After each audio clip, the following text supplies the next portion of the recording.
encounter with Hopewell was in the waiting area at GPMC. I say that because, you know, when you're in a cancer patient, you go to the doctor a lot of times. And there are tons of pamphlets and there are tons of magazines. So I looked at this magazine, this pamphlet, and it was very classic, had ferns on the front.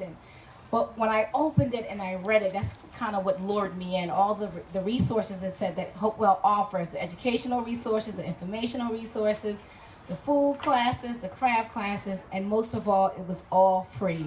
And I have to be honest, I love free.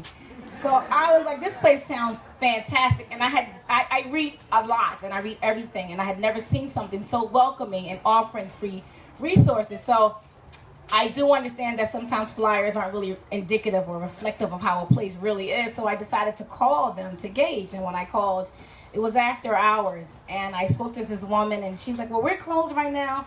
And we wind up speaking for about 20 or 30 minutes, and that person is Suzanne. And that was the first time that I actually met Hopewell. I think the first time I met Hopewell was over the phone with my warm conversation with Suzanne. So now I really have to visit this place. I live a distance away, but I'm going to come visit this place and see what it's like. And when I drive up, I didn't expect it to be like Grandma's house. The driveway, the landscape, everything was fantastic. So I come, and at this time, I'm riddled with unfamiliar sadness, like all the time. And I'm just not a sad person, so I'm not used to being in that state.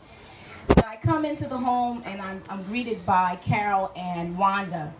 And they are just wonderful. They're bubbly, they're inviting, and because I had cancer, I had visited several places, and everybody has the, I'm sorry, which is completely understandable, but everybody has the spirit of apologizing and being very welcome, but they weren't like that at all. It was like, come on in, welcome everybody here. We have a commonality. There are different types of cancers, but everybody has the same thing, so come on, they were very welcome.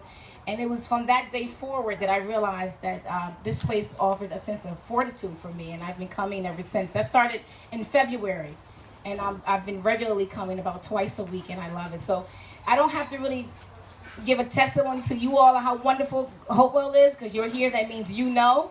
But if you can spread the word and tell as many people as you like, even for young people who has been unfortunately afflicted with cancer, it's a fantastic place. So thank you all, and I hope you enjoy the rest of your day.